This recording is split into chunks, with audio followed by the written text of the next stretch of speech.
Welcome back to the local W. I'll tell you something. At some point, there needs to be like a case study or like a deep dive of just how many channels I've been on over the last 12 years on YouTube, but that's not here or there. Welcome back to the local W. Last night was basically the beginning of the biggest WNBA season we have ever witnessed, we have ever been a part of. We've had some big seasons in the past, but this one is what I can just feel is going to be different. And I feel like the world feels like it's going to be different. And I feel like the world is watching, which is a lot. The WNBA to me, for the basically 4 years I've been watching, has always felt like the best kept secret of any like sports. It's just like this is our world, and it's like maybe no one else is like even aware, but it's like we're just having so much fun in our little bubble, if you will. Not that, I'm trying to feed into the, oh, no one watches that. No. It's just like last night, the fact that I went to Moe's to go get nachos after work, and I look up at the screen and I see the WNBA Draft on ESPN. Like, just the fact that they're playing the WNBA Draft at a random restaurant is like, is this real? Then it's on ESPN, not ESPN2, not ESPN News, not some weird other no, this is regular ESPN. And this was way into the second draft. Or second draft? Yeah, round. And I'm like, what? They had to play at Zaxby's too. I was getting my partner a salad or whatever. And I looked up at the side and I was like, is that Caitlin Clark? I'm like, what?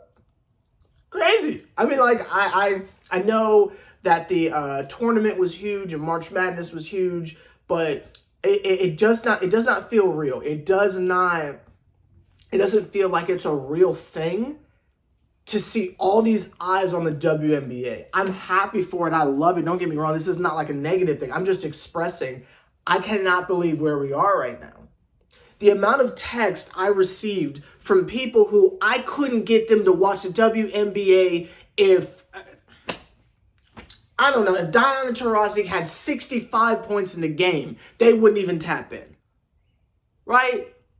All the storylines, all the shenanigans from last season, especially in the playoffs, couldn't get anyone to tap in to save their life. But I'm getting texts from people telling me about how crazy it is that we got Angel and old other lady on the same team because of their beef from the tournament. How interesting the Chicago Sky are going to be. I'm like, you know who the Sky? Pardon? They telling me the recap. So I had to filter in my little chatter as well. I'm like, yeah, but the real story is Kennedy Carter's on that team too. So the drama in T is gonna be at a fever pitch, which they of course responded with who's Kennedy Carter, and I'm like, okay, that's right, I forgot you're casual. But it's just, there's so many eyes on the product right now. This is going to be such an entertaining season, and I can't wait. I genuinely can't wait. This video, I don't have any negativity. I'm simply going to be positive because, like, let's just embrace for a moment the amount of eyes on the WNBA right now. Like, this is just, it's great. I'm loving it. I'm here for it. And just to make sure that I say on camera, because I will do a lot of hating this summer, because that's what I do. I do want to take a moment and say thank you to the Angel Reeses and all of them, because it's like, because of y'all, look at this, right? Look at this. Now, what specifically was done in college to attract this type of attention, I'm not really sure. I don't watch college sports at all. But whatever y'all were doing, I appreciate it, because that type of clout we will take it. Just know that for all the casuals who think it's just going to stop with these little college people who are coming in, wait till you get about 5 games into the WNBA season and you'll see that no, they are joining our drama, not the other way around. Like, I think it's cute that there are these rivalries that are already built in coming into the league, but y'all are literally joining the ranks of some wild stuff. And the fact that Erica Wheeler and Caitlin Clark are on the same, like, it's going to be a fun year, but that's not here there. And I think Erica Wheeler is still in Indy. I don't know. But anyway, let's do a quick recap of the draft. I'm obviously going to do more of a heavy deep dive on the Atlanta Dream, just because that's what I cover on here. So, you know, if there's anyone else who wants to do a deep dive on their favorite team, by all means, go ahead. But, you know, we cover Atlanta over here. We don't care about y'all in New York. Atlanta. But just for the sake of, you know, going over the draft, because it is such a magical moment, I'm simply going to go over here and see what I can find. Okay, so let's look up the draft. Okay. Let me try to find a draft list. I feel like I really should have had this pulled up. And I apologize for being so unprofessional, but I mean, per usual, this is a Sever the Bond video. You already knew what this was when you clicked on it, but that's not here or there. Let me find the draft. Here we go. Oh my God. Yes, Bleacher Report. I'm aware that you have a very fun app. I don't care. Where's the reader version? Here we go. Yeah, get all these ads off the screen. Nastiness.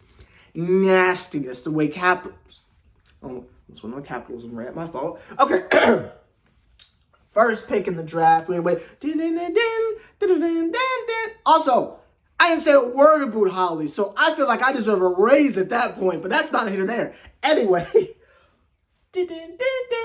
So, first pick in the draft, obviously Caitlin Clark. We all knew that. The fact that she's going from Iowa to Indiana is hilarious. The way she's like, oh, I'm going to be in a big town. It's like, you're going to Indiana, but, you know, I guess compared to Iowa with, like, Slipknot in them, I suppose that's, you know, moving on up. Congratulations. Shout out to them. I will say, though, as much as I am not, like, the biggest fan of hers, not that I have an issue, you know, there's no drama, there's no, you know, blah, blah, blah. Shout out to her. She's very talented, cool. I love the fact that she's always shouting out Maya Moore and stuff like that. Like, that's cool, you know, But, I think that seeing those two, and by those two, I mean Aaliyah Boston and her, if they can bring back the Stranger Things jerseys, that is going to be so hard, and I promise millions will be made.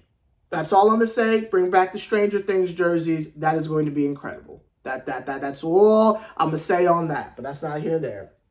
The second pick, the Sparks selected Cameron Brink. No idea who that is, but shout out to her. Shout out to the Sparks. I do not personally understand how.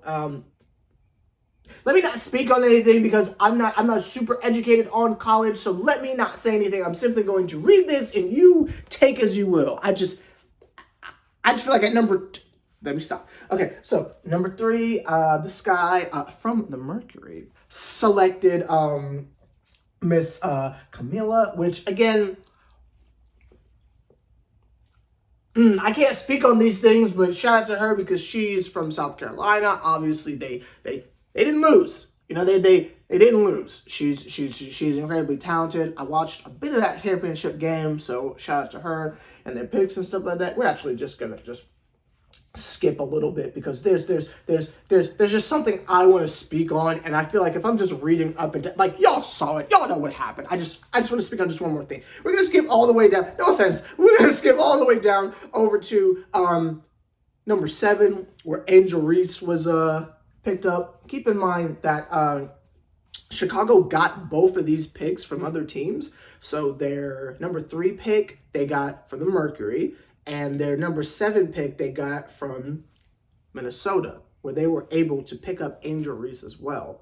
Now, again, I just want everyone to really just take a moment for a second and say, like, you know, while it is very interesting and while it is very entertaining, you know, that you have those two on the same team, I really just want to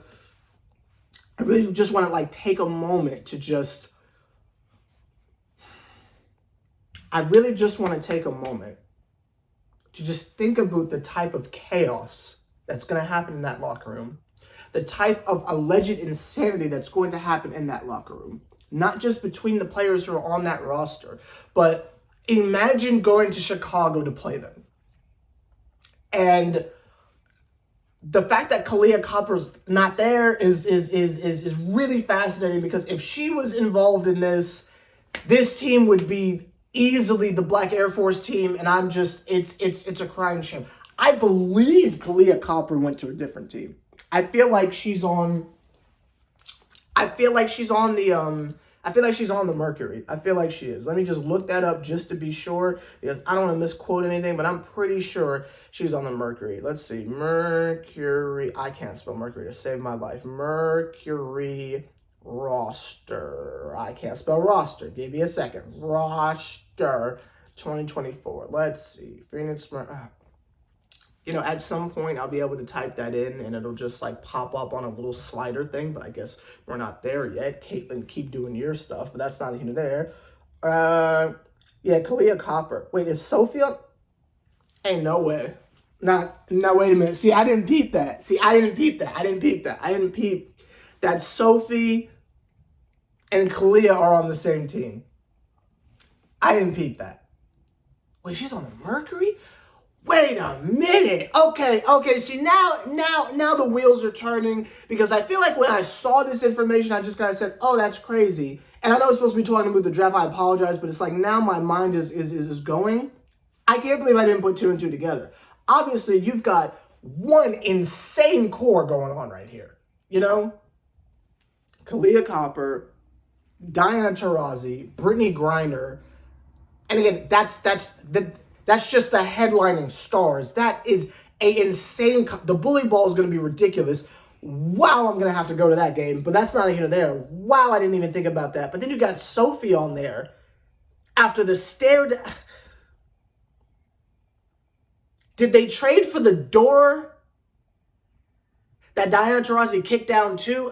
Again, for casuals, y'all don't understand the half of what you're getting involved with here, but wow, I didn't even process in my mind what that means. Wow. That is, that's a lot. That's a lot. That is must-see TV right there. I was trying to figure out, like, why the Mercury were on, like, national TV. Obviously, everyone is interested to see Brittany Griner, but I was like, okay, what else? Wow, that swap for Skylar. Wow. This is going to be a really competitive year. I don't know if it's going to be the same cakewalk that everybody thought it was going to be. That is... Wow, they're going to kill each other. Anyway, with the Atlanta Dream, we drafted some individuals. Shout out to them. And I don't want y'all to take this as disrespect by me not mentioning them, but I heard a little birdie. A little birdie told me that apparently, and this is alleged tea, so take it with a grain of salt. Put some salt in the tea. Allegedly, okay, allegedly. Tanisha Wright is saying, Coach Wright, is saying that all the players that we drafted, I believe they're all from Australia, are probably not going to join the team this year.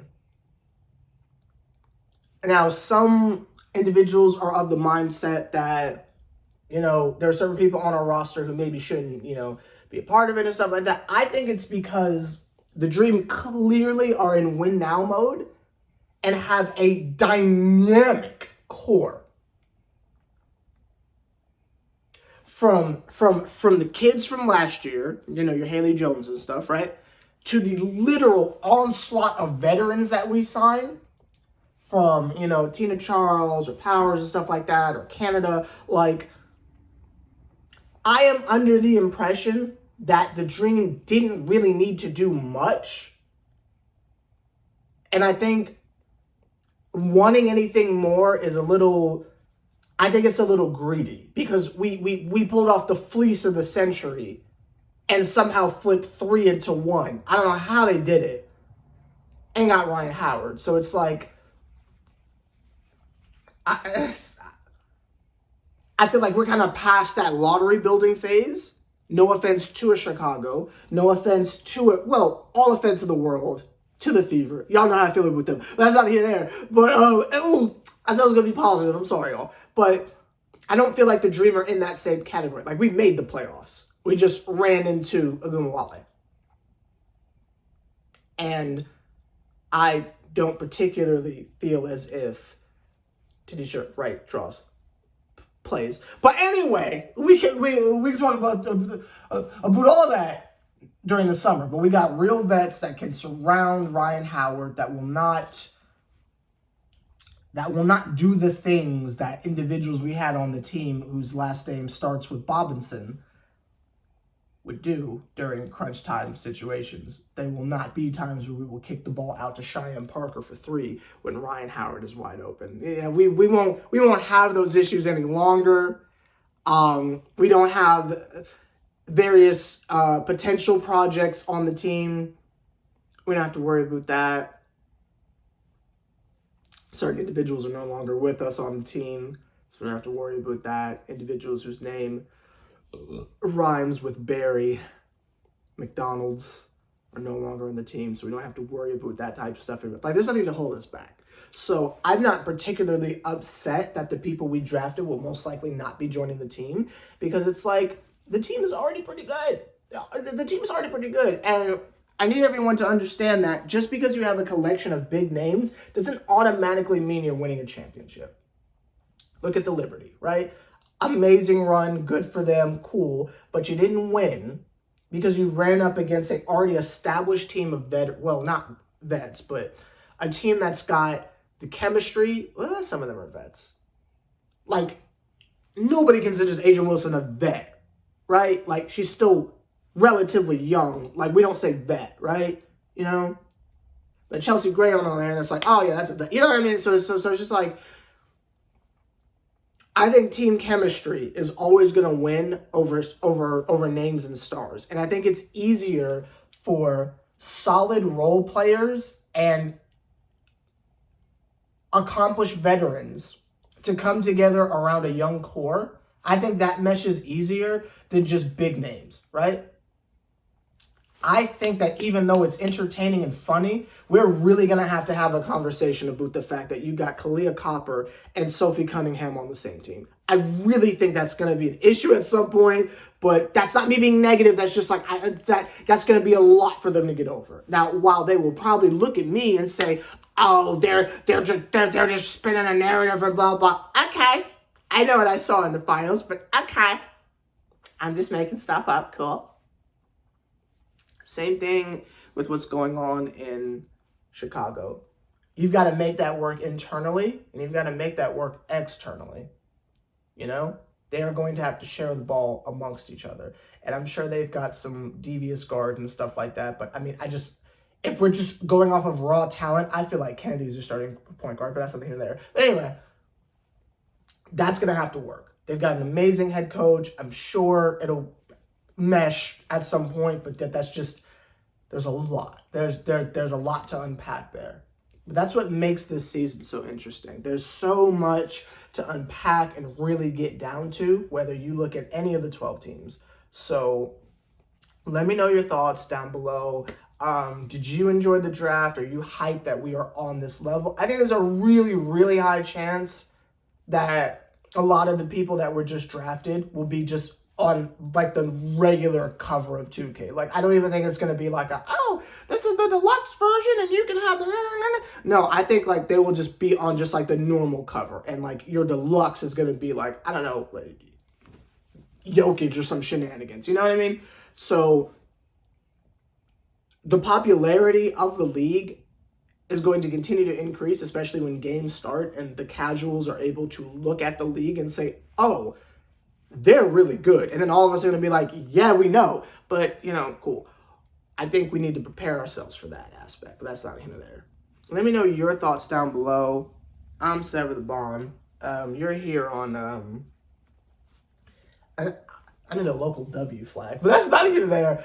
I'll see y'all much sooner because we're getting to that point now. We're getting to that point where games are finna start. I'm talking preseason. The kid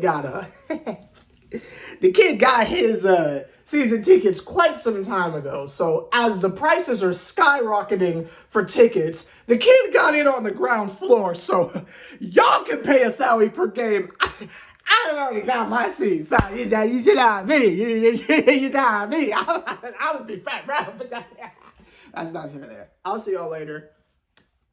I need to think of an outro. Oh, subscribe, of course. to the local W for the best coverage of your local women's professional sports. Hey.